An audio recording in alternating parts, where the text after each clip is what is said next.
I'm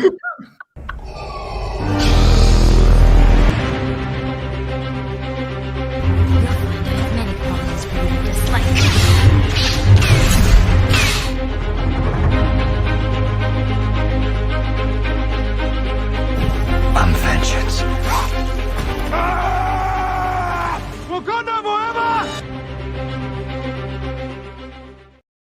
Yo, what is going on, everybody? Welcome back to another episode of the Suit Up Geek Fix podcast, bro. We are back here again, and I want to say that this episode's better than last week, and it is, but I feel like that's just a common thing at this point. I feel like I'm not saying anything new. And yes, I am lounging right now. And if you guys just see me use my phone, I'm not texting anybody. I'm actually just looking at names because I've just learned I can't keep up with the amount of characters in this universe anymore. But guys, this was a pretty monumental episode in terms of character arcs, characters, where people are going, where people kind of end with this show and new characters. A part of old villains have come in. But guys, I just want to get your general consensus on the episode. Let's start with you, Deebs. Oh man, there's so much to talk about. Spoilers, guys. Obviously, big time spoilers here because I'm going to start off with spoilers. Pretty much clear that they're setting up Thunderbolts and Young Avengers. That was kind of like my main takeaway from this episode. I thought in general the camera work in this episode was absolutely terrific. The photography, like the moments of like Bucky holding his shield with the light in the background. There were so many epic moments visually. I thought the scene that left me just kind of like humbled and just that was one of my favorite moments of this series by far was Sam, Bucky versus John Walker. That jump, you had the Civil War theme song in the background. It was super intense. Everything I wanted. It reminded me a lot of Civil War with Steve versus his boy Tony. So that was really fun. I just really enjoyed the character development and character building that we saw. And kudos to all of us. I think we should all be patting ourselves on the back because we pretty much predicted everything to a T in this episode. So I'm excited to kind of pick your guys' brains about the finale. But I love how we got the character bonding, the character moments here. And that's just going to make an epic finale in this series. So I loved it top to bottom. It was great. No, yeah, honestly, Deebs, I truly agree with you, man. And this is the first episode where I guess you can consider Bucky and Sam to somewhat see each other's as friends and partners now after everything they've been through, especially that emotional beatdown that they got in the beginning of the episode by John Walker, which is something that we guessed wrong last week, which I'm kind of shocked about. I think it was me and AJ at least that didn't think there were going to be really any ramifications when it came to John Walker and killing the dude. But I just want to say real quick before we go to you, Deebs, I don't know if he's intentionally saying that the dude killed Jeremiah, Jeremiah, right? Isaiah? No. Lamar? Lamar. Sorry. Lamar. This is why I should get the names up, bro. But with Lamar, I don't believe for a second that he did not see Carly kick him into the giant beam. And that dude was not even in the room, the dude that he killed. But that's besides the point. Deebs, you wanted to say something on? Before I forgot, I thought we actually got a throwback to the original Avengers film in that scene where you had Sam, Bucky, and Walker. They're standing in this triangle, very similar to when we saw Cap, Tony, and Thor standing in the woods in the beginning of the Avengers. I don't know if anybody caught that either because there's a lot of similarities there. It was awesome. No, yeah, bro, this entire episode is just callback after callback between Wakanda and seeing where Zemo is going, but we'll definitely get into that in a little bit. But Loretto, what are your general thoughts and opinion on this episode as a whole, man? Oh man. Hello to Candid Cinema. Please give her a follow, a like, subscribe. She's awesome. But because she thinks I don't like this episode, and admittedly, wait, how much of that did you hear? Cut out for like a second. Okay, cool. So, admittedly, I have been a little bit more harsh in the last couple episodes, especially episode 2, but I can safely say this was my favorite episode. 3 is right after this one, but I think with the intense confrontation between Walker and our title heroes to the amazingly emotional beats in the middle of the episode with Isaiah Bradley and getting that monumentous training montage that gets everybody hyped. Like, it's like, we've seen Rocky do it, we've seen Karate Kid, we've seen, Iron Man build his suit, but it's just like when that kind of moment is done right, it's like a part of the genre at this point. Like the same way a killer stalks a girl down the hall in a slasher, you got to have a little bit of that training montage. Like even Batfleck, as much as I didn't like BVS, I liked seeing him hit a tire with a hammer and lift chains, and it just gets you excited to see the work put into being a hero and see the hero put in the effort to be built and to put in the sweat and the blood. I loved seeing Sam train with a shield. So the emotional beats, I feel like Bucky and Sam's relationship has gotten to a point in this series where it was a little rocky here and there, a little bit too many jokes for me in episode 2. And I didn't know where we were going with these characters, but I liked the place they're at now. They've come to an understanding. I really liked that moment on the boat where Bucky's like, hey, what's up, friend? I'm here to help you. I'm not here to push your buttons or be annoying. I'm here to help you genuinely. And him flirting with Sam's sister was priceless. It makes me feel like we're getting a little bit of that first Avenger Bucky back, because first Avenger Bucky was so damn charming. Steve Rogers looked up to Bucky like, damn, you are the coolest guy ever. And then after the Winter Soldier, he's kind of like this, like, doesn't know what he is, like a motionless person trying to figure out his place in the world. So overall, I really, really enjoyed this episode, contrary to popular beliefs.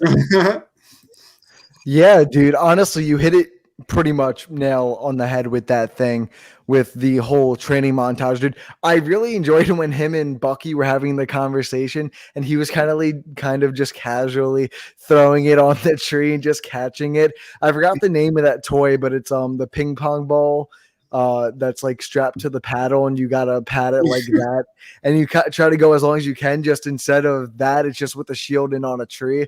So I thought that was really funny. But dude, watching him fail and finally become the best gymnast that anyone can be, this dude, it just felt super monumental, especially after watching the montage edit that you put together, Deebs. I went back after that and I just watched it all over again, and dude, it just felt super rewarding and so earned for the character of Sam Wilson. But before we get onto AJ, I just want to see if anyone caught this little Easter egg. After their very first fight, or the first fight in the episode between John Walker, Bucky, and Sam, when John rips off Sam's wings and he brings them to Torres, do we think that's like any hint for Torres building his own set of wings 100%, to become the next Falcon? 100%. Yeah, just want to see if we're on the same boat with that, but I'm glad we're there. But before we jump into the real nitty gritty stuff, AJ, what are some of your general thoughts and opinions on this episode, man? Yeah, I love this episode. I'm with agreement with Ryan. This is the best episode that we've gotten so far. No surprise there. I love the chemistry as always between Sam and Bucky. Just seeing them two help each other out during this episode, I really love that. Give each other advice from Sam helping Bucky try to get over it, give him tips and stuff to get over his PTSD. I really love that. Seeing Bucky help Sam try to become a better person than he already is now. I really love that. The fight between Sam, Bucky, and oh my goodness, John Walker. I really did love that scene, and it was a great first scene to start us off with, especially since last episode was crazy. Episode 4 was crazy, and I just love it. I love how Sam and Bucky's chemistry is getting better and better throughout each episode. At first, they always had that love-hate relationship, but it's becoming more love than hate it is right now. It's like a brotherly love more so than right now, which I really, really do love. Also, Sarah and Sam, I stand these two together. I need this to happen ASAP. So yeah, I really love this episode. No, yeah. Honestly, dude, this episode before it even came out, we kind of knew or got a general idea of what this episode was going to give us. What? No, me and Dives are having a side conversation. It's all Rocky 4. I'm sorry, right? Terrible. We have a John Walker to Sam going, I will break you. And then Loretto going, go for it. And then Sam to Bucky goes, if you can change, we can change. We can all change.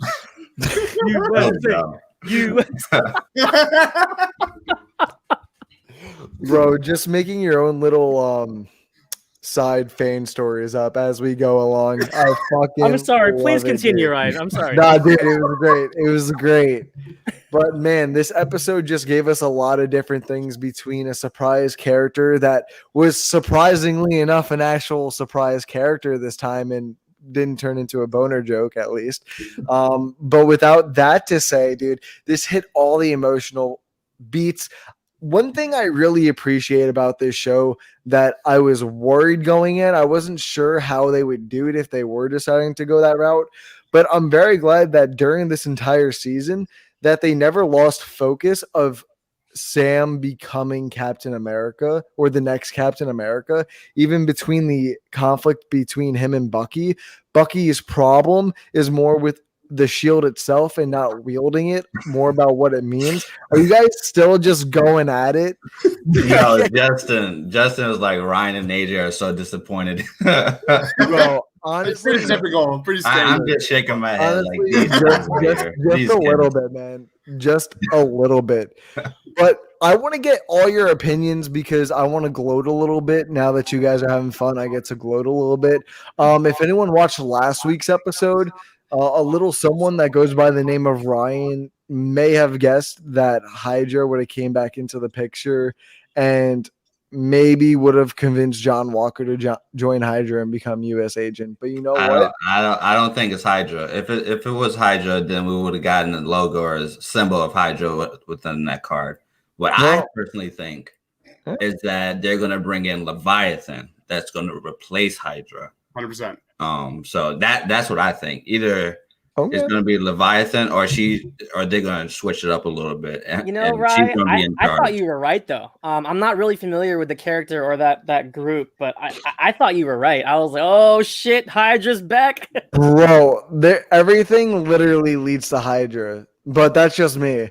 I know this is Marvel, and Hydra's literally been in the game since pretty much day one of the MCU, but you know what? I'm gonna hold out for my homeboys Hydra. But what did you guys think about the quote unquote big reveal of Julia Dreyfus being in this show? By the way, I love Julia Dreyfus. She's fucking awesome, and I'm glad she's finally in the MCU. But let's go to you, Deebs. What are your thoughts on this big reveal? First of all, Justin says it's okay. I'm always disappointed, Chris. This is how it is, man. It's fine. I get no respect here.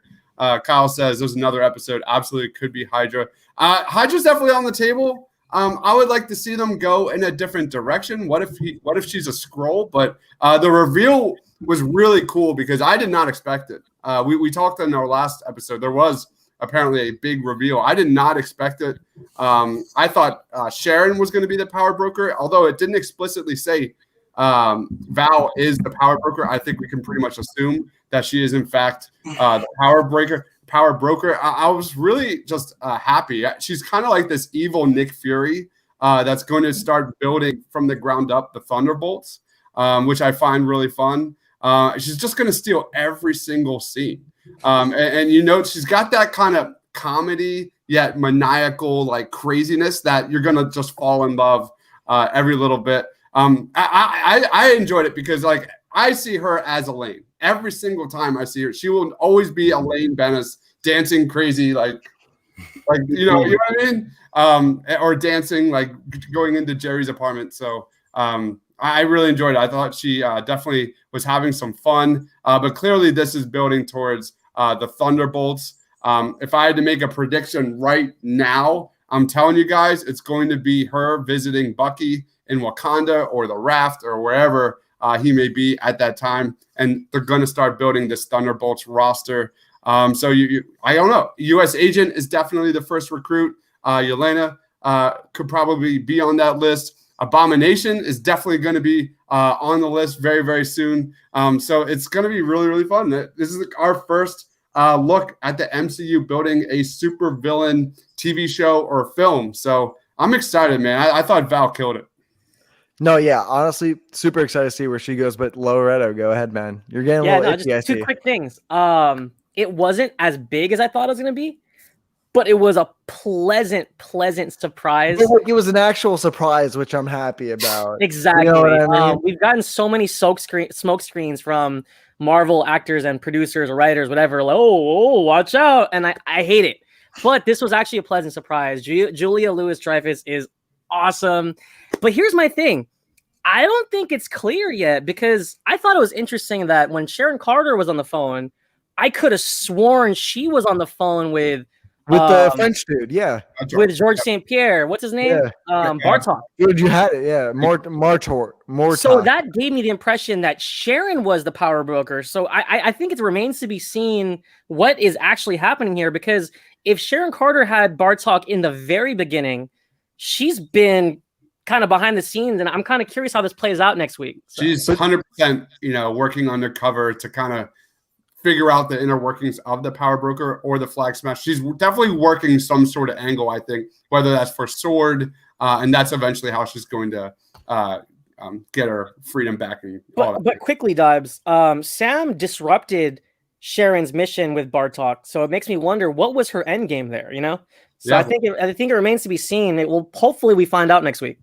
Yeah, I would enjoy that. I would actually enjoy her character arc just doing a complete 180 and being like, oh shit, she's just like badass. And Sam coming to grips with like, dude, that's not cool. No, yeah. Honestly, when it comes to her, I don't think she's the power broker.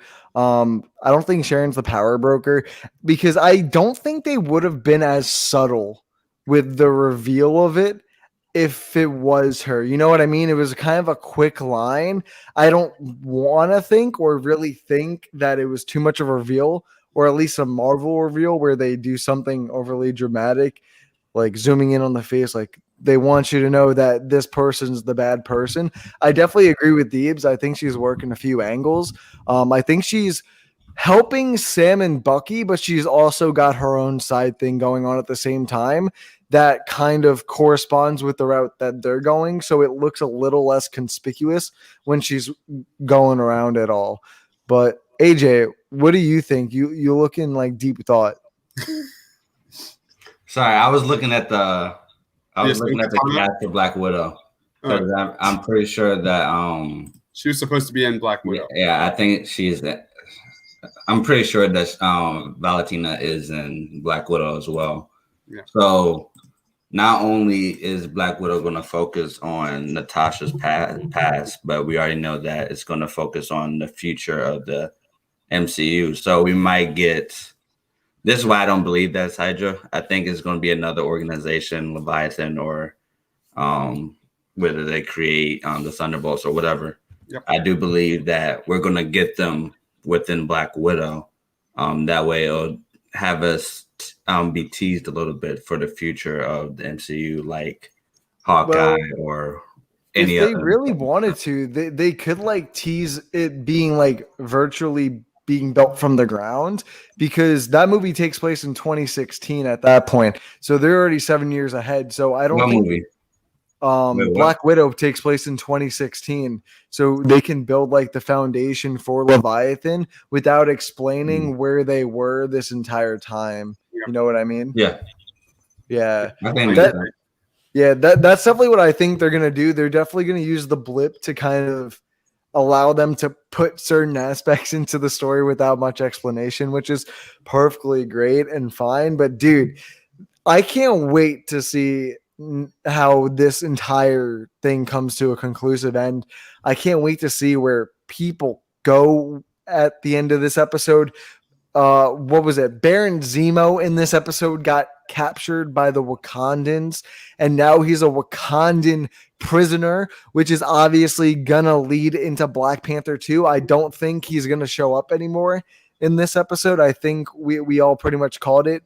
We said the finale, but relatively two second to last episode, 6 episodes. Cry Me a River, people, Cry Me a River. Hey But guys, I dude, was pretty close yeah, you were. because I You called were. that he was done, and then this was just kind of like an epilogue. This was just his like send off, just to Yeah. be like, oh wait, he didn't just randomly disappear at the end of this. Also, Star shout Wars. out to that moment that Bucky had the gun to his face. Chef's kiss. That was That freaking speaks to cinema, Bucky's man. character And then, at the moment as well. I really love that scene. and then the bullets drop. Like, oh, Bro, when I saw that in the trailer, I was kind of just waiting for that moment just because of how beautifully shot. This was the best shot episode, without a doubt, I'd have to say. This is the most, I guess you can say, movie cinematography that we've gotten, at least for I don't know. a good while. I don't know. I don't know about that. If you- I would argue. I would argue. I would say it's at least up there. Yeah, if not the I would best. argue that the moment they went to Montreal, I think that was probably the best shot. oh, Madripoor. Madripoor? Yeah, You think? Damn, It's dude. still my favorite episode, but I agree with Ryan though. This was so beautiful. This one. it was. Yeah, I'm not going to debate that. This just It felt was way beautiful. more cinematic in the most uncinematic places. Like, bro, just That the scenes where like he's wiping off the blood of the shield, man, that's just straight tragic. That's just straight. There, how many scenes in that beginning do you see the shield just bloodied? It's just seeing that is just to I don't know. That's why this show just gets me. I just love it so much. But that like seeing the shield all bloodied up and that one moment where Sam is on the ground after getting his ass kicked by John Walker, and you see Bucky take the shield and like literally just throw it at him, like pissed off. Like that was such a cool moment because he was like, we wouldn't be here if you didn't freaking take the shield to begin with. And that they didn't say that, but they were 100% thinking it at the same time. And you saw Sam like being really disappointed in himself. Well, I that's have good a question. storytelling. Like they did it without saying it. Yeah. He pretty much have- said, "This is your with fault." their facial. I Yeah. have a expressions, question. yeah. So at the end of Black Panther, Wakanda was open out to the world. So when the US had like some access to vibranium at this point, I would say they made their own type of terms and conditions where it didn't allow people to come and meddle into their business, but they were allowed to not give even out. that. I mean, if they asked the Wakandans for some vibranium, I'm pretty sure they would agree to it. I don't think they would give it away. I was don't going to think say they'd Not give all- it not away. all of That's it. I'm just simple, saying but I some, think that but- makes for an interesting storyline in either the Wakanda series or the sequel Yeah. of who has access to vibranium and what are the conditions. I think Mhm. that's really interesting. Yeah, dude. Can we throw that right into what's in the box? Because I feel like that's a really good segue. What up, Brad Pitt?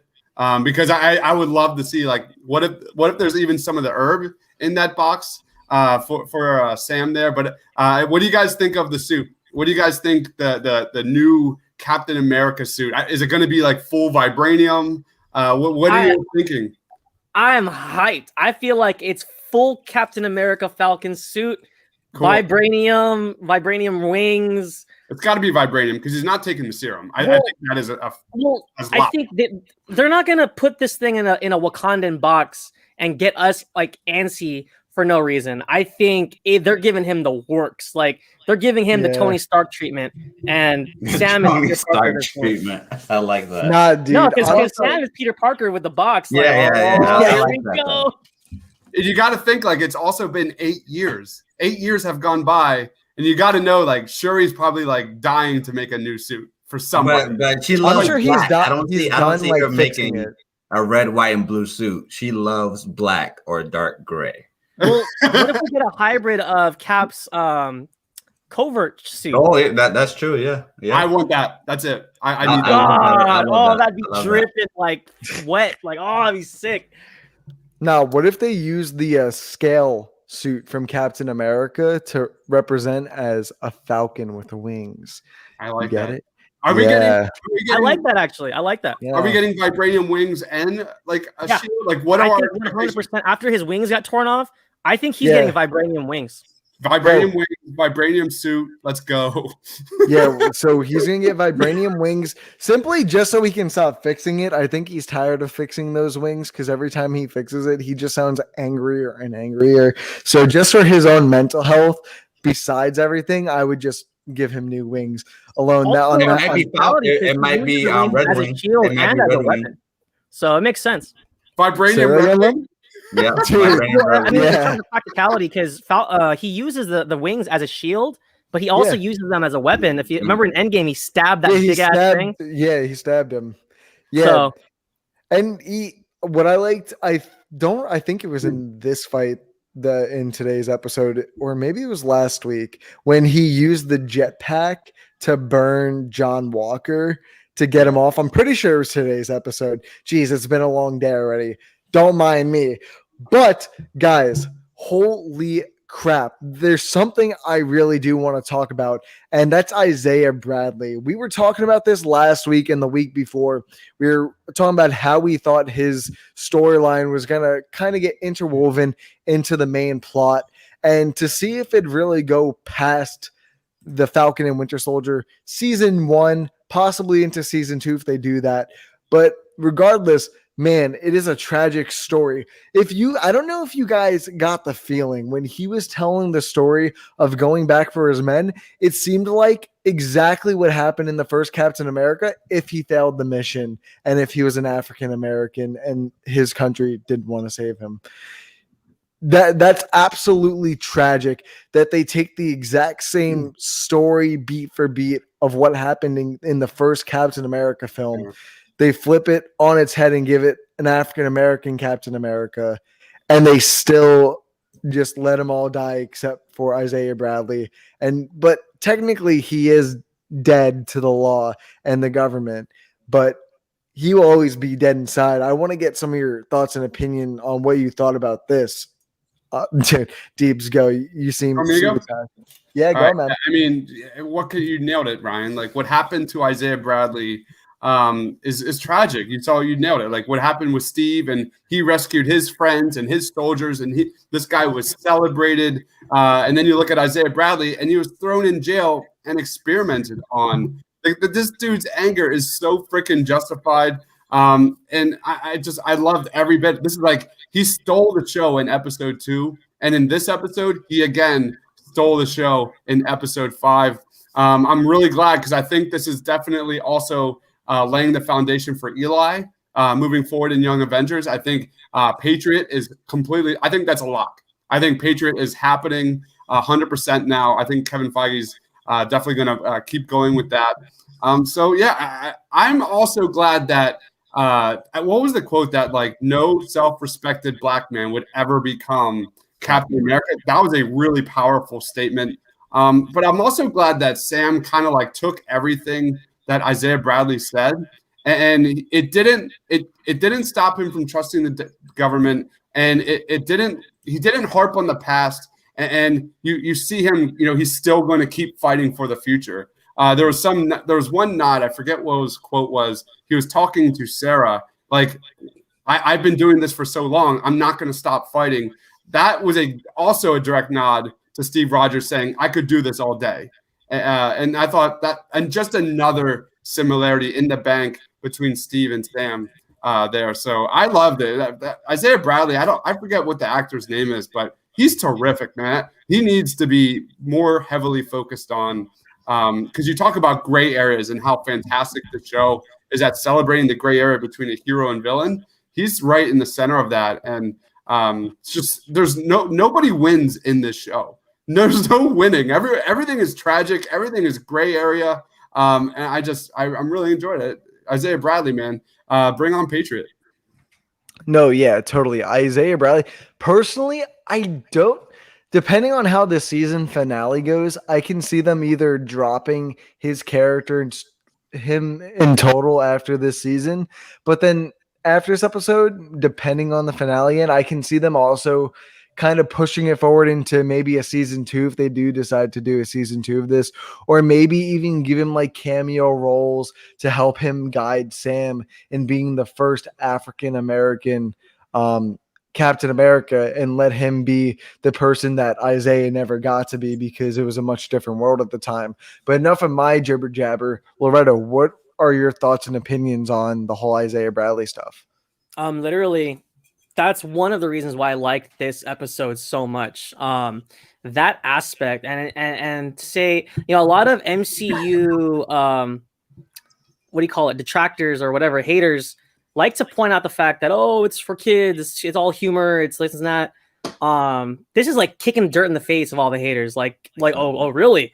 We are touching some very serious themes here, and not since Watchmen have we touched these kind of issues. And I want to applaud Marvel and the showrunner of Falcon and Winter Soldier for tackling these issues. And also, I think my favorite aspect of it is the fact that, like you said, Dibes, Sam is sticking to who he is, but I liked that he didn't completely dismiss what Isaiah had to say.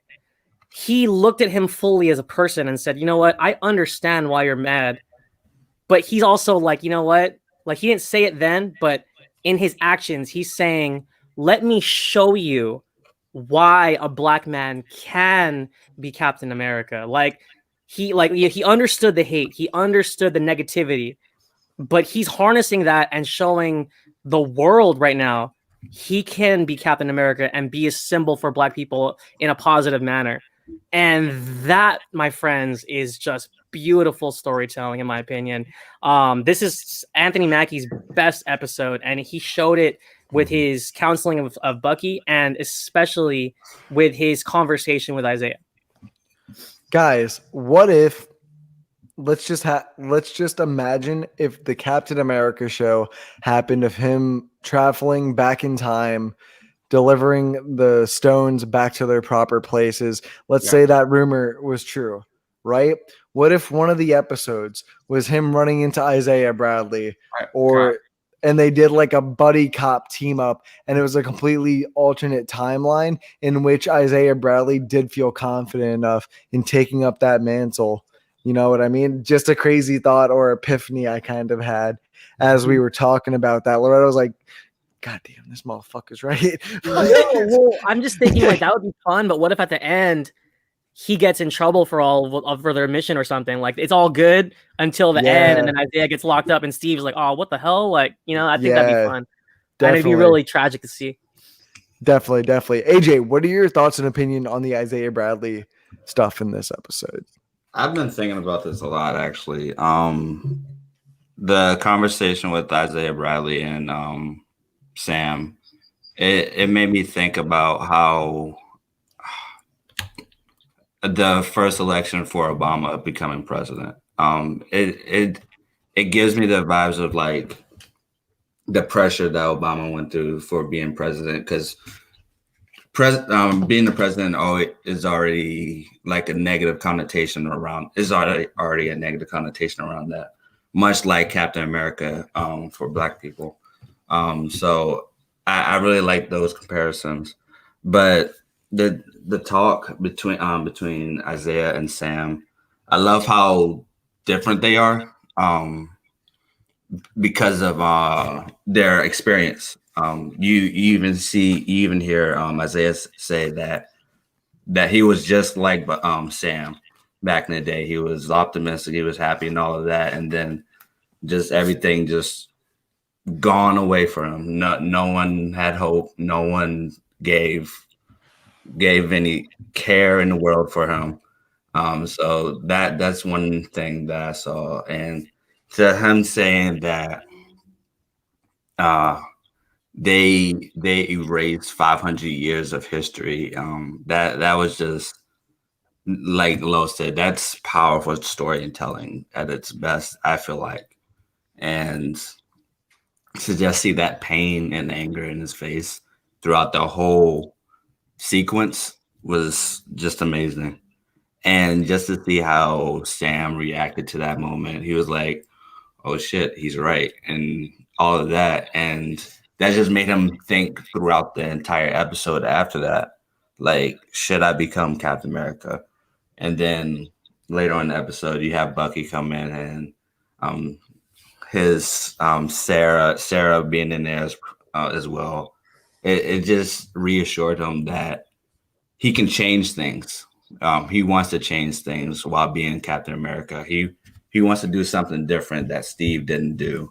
And that's why I brought the example of Obama, because Obama wanted to change things that the previous presidents didn't care for, didn't do at all, and stuff like that. So I love the parallels between Captain America, President, and all of that stuff.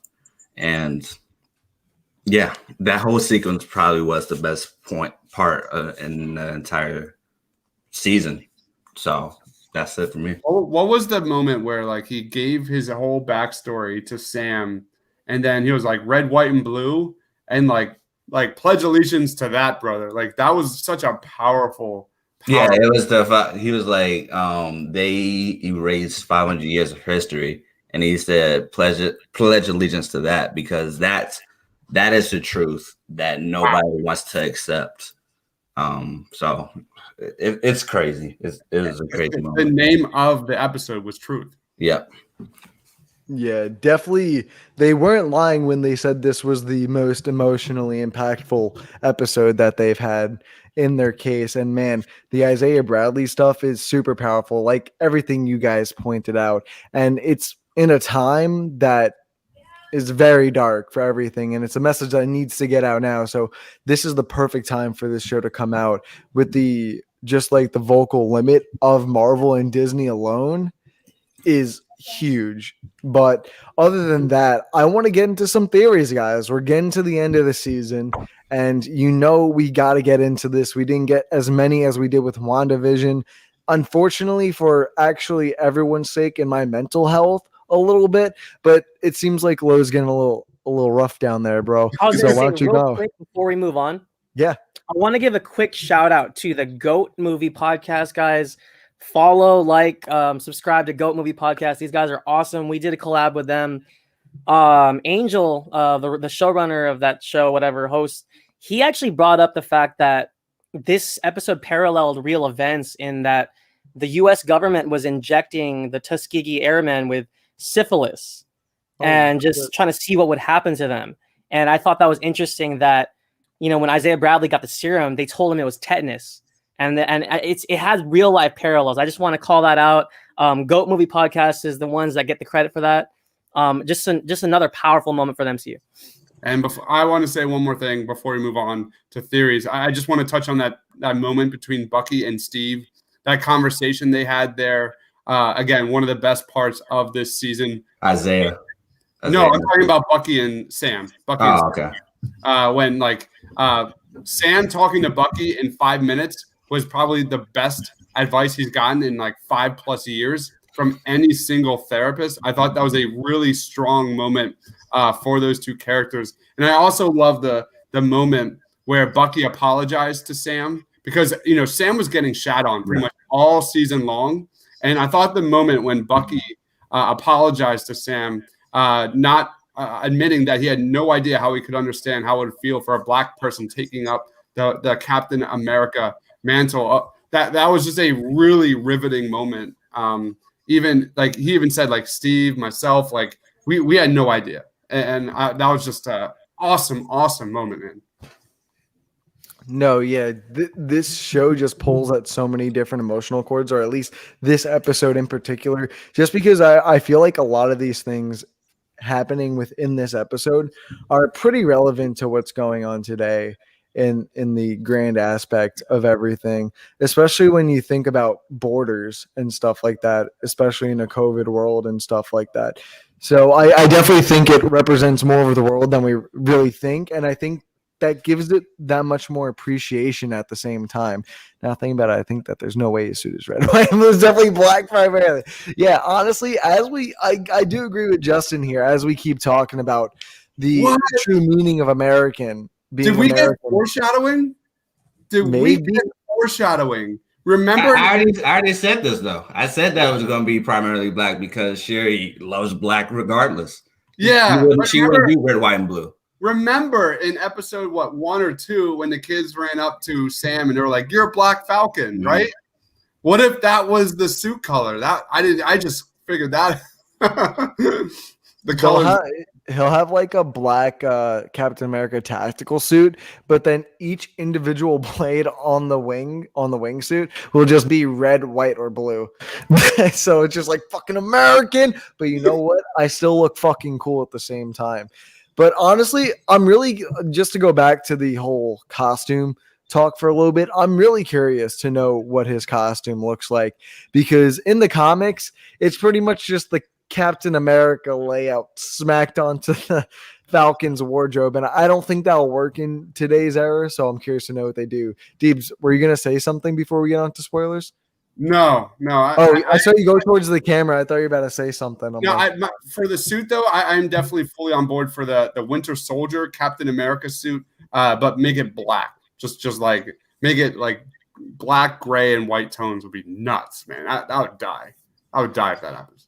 No, yeah, but dude, I can't say it's really crazy to say we're on the last episode if the show is only like 6 episodes long, but nonetheless, it's still crazy. We're coming up to the finale. We're finishing our second Marvel TV series.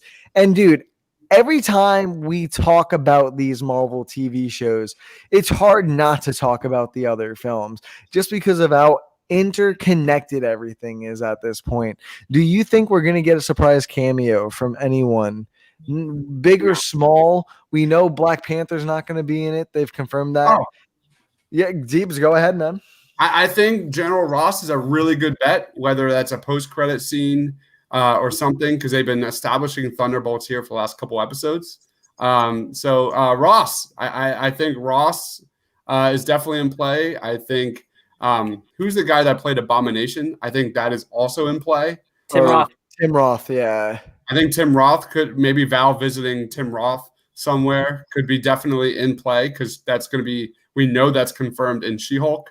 AKA Mr. Orange, AKA Honey Bunny.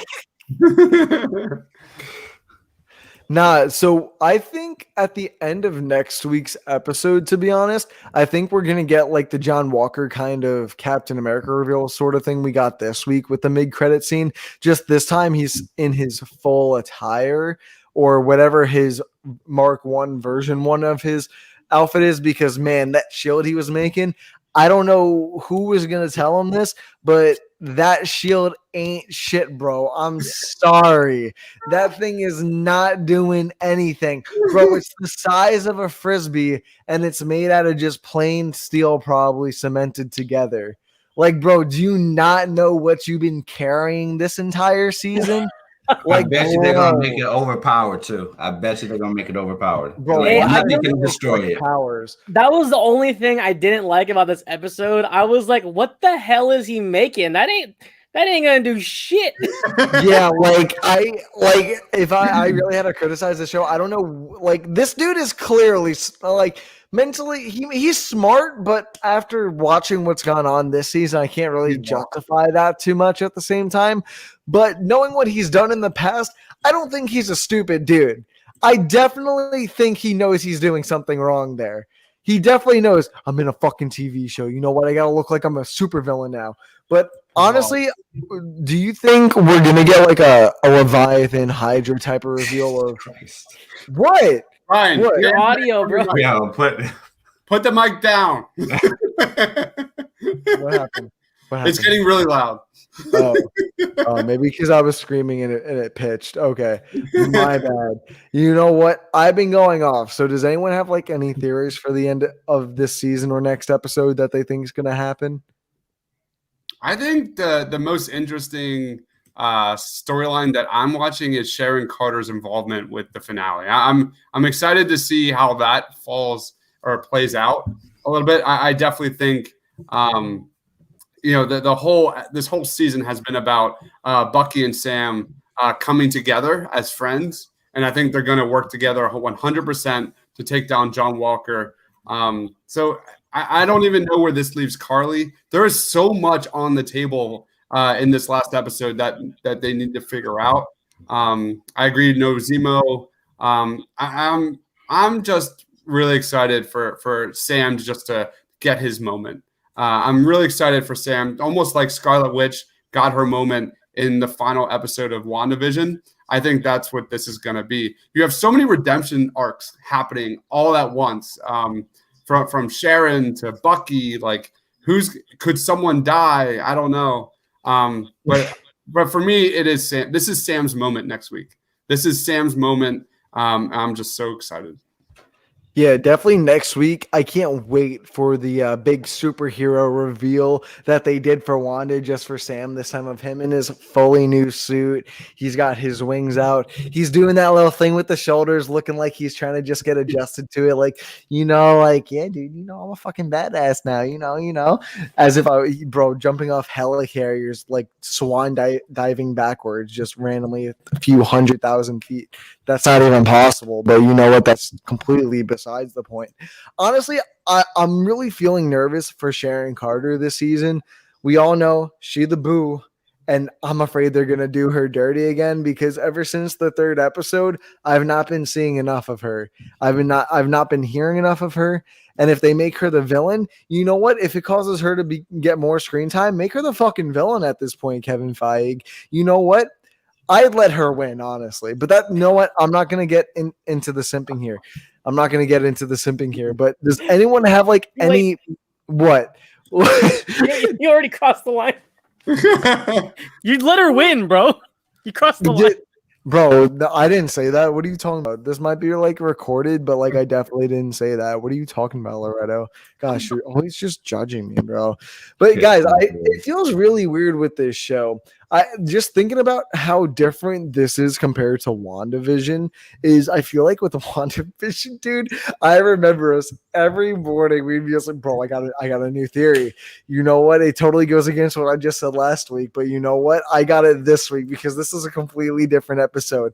But it's funny when you take the more realistic approach when it comes to Marvel compared to their multiverse magical stuff and how different when it comes to reviewing, talking about where the series is going, or even how the series feels and ends. And I think a lot of that's told in the episode count. But dude, honestly, I've really liked this episode, but since we have no more theories, I guess we can just get up to the wrap up, what we would generally give these episodes. So I'm just going to start with AJ. What are your final thoughts on this episode, and what would you rank it out of 10 or A, B, C, D, E, F, G? Bro, I'm giving it an 11 out of 10. Damn, dude. Wow. Last episode was a 10 out of 10. This is a 11 out of 10. No, I just love the chemistry that all these characters have, either from Sam and Bucky or Sam and Isaiah or Bucky and not Isaiah, goodness, Bucky and Sarah. I need them two together. Justin said that they're going to get married. Yeah. There's one scene in the trailer. The one scene in the trailer where Bucky's holding up the kids with his metal arm. We haven't got that yet. I think that was just a promotional I don't think thing? it's going to be in there. I don't think. Could that be like a last clip there where he goes back to Louisiana and there could be something there with Sarah? I don't know.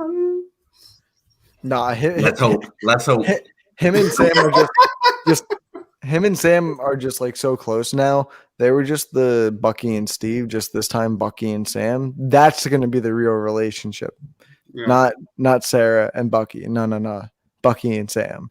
I like how he put a stop to that shit quick. He was like, "Hey, don't flirt with my sister." He was like, "All right, bet." See that? I'm gonna do it. Okay, let me just say, Kevin Feige does this for a purpose. This guy's as smart as hell. You saw in this episode, Bucky and Sam finally came together and are best buds. And now you have the Sarah element, which needs to be further explored in season 2. I'm just reading the tea leaves, guys. I'm thinking that a season 2 is absolutely in play right now. No, yeah, Deebs. What are your final thoughts though on this entire episode and just your ranking, dude? I gave it an 8 out of 10 in my review. I thought the previous episodes were better. This was that Steve. The first 4 were going up the hill, and the fourth episode was going down the hill. Now we're kind of winding a little bit to kind of ground our characters a little bit more, and then we're going to go like in the loop-de-loop here in episode 6. My final thoughts are like I said, this show is made for me. I love it when the MCU is tackling these dark themes, adult themes, like they did in WandaVision with guilt, isolation, grief, trauma. You're seeing it here again in Falcon and the Winter Soldier between Bucky and Sam doing his best work as a therapist for Bucky. I love all of those like little character moments. I said this on the show before, like as much as I love the attack on New York, as much as I love Endgame when they're rushing at each other, I love the small moments. I love these character building moments. Those are my favorite. Absolutely has always been like that. So this show is just literally made for me. And my final thoughts on this episode is the girls are back in town, because I love how the MCU has built. You had Kate Blanchett as the big bad in Thor Ragnarok. You had Catherine Hahn as Agatha. As Agatha in WandaVision. Now you have I just kind of like lost my train of thought here. Now you have Val. As the big bad, setting up Thunderbolts, and she's going to be a major role in the MCU moving forward. So I love the diversity. I love how the MCU is tackling real life themes, and that's just something that they nailed. They absolutely top to bottom nailed it. We talked about how the Phase 4 and all that kind of stuff can one up the amazing Endgame and Infinity War and Phase 3 and on. They're doing it right now. They are building some amazing characters. We've got a long way to go for a lot of these characters, but that was why the payoff in Infinity War and Endgame were so great, because you had 10 years of character development. I feel like they learned a lot in those first 3 phases, and they're just like so much far advanced in terms of character development already. It's truly a masterclass. No, yeah, honestly, totally agree. What about you, Loretto? What are your general final thoughts and grade it, my man? Awesome. Well, I think for the first time this season, and probably out of the group, I think it'll be fun to do this. So right now, this is my favorite episode. I'm actually going to adjust my previous scores. I'm not going to fix episode 2 because that's still not one of my favorites. But I rated the premiere a 10. I think I did episode 3 like a 9.5. I'm going to kind of like lower those down. I think this is my proper 10. So we've got episode 5 at 1, episode 3 at 2. I'll put that at a 9.5 still. And then the premiere, I'll drop down to like a 9. But those are my 3 favorite episodes. This episode, then 3, then the premiere, and then the others after that. Just in general, we touched on all of it.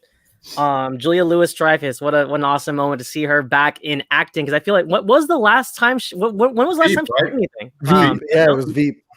Was it Veep? Yeah, it was Veep. That was Game Night. No, it was Veep. It just ended like 2 years ago. I'm pretty sure that was 2 years ago.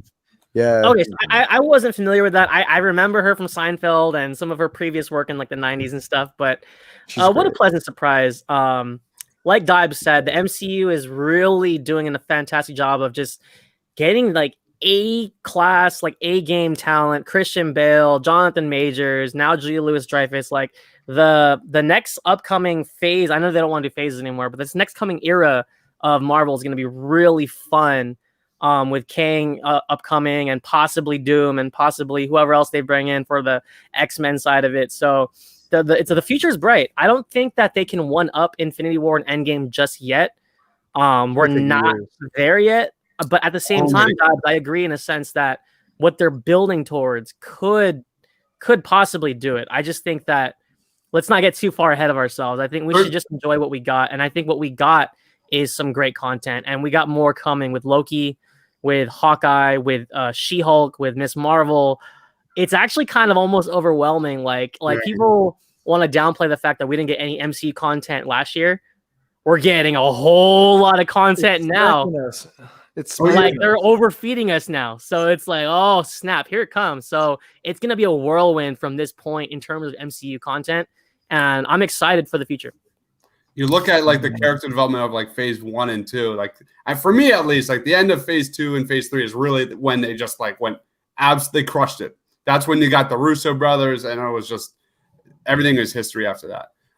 But I feel like this is actually like better in many respects. Like I love this grounded take on Marvel and how they're using this to compare to real life issues. Like I love that. That's why Batman is so fun and it's always grounded. And I'm just enjoying this more serious take because the later phase 3 movies were a serious take in Marvel, but this is like real world parallels, and I hope they continue down this route because that's I think that's a major win for Marvel.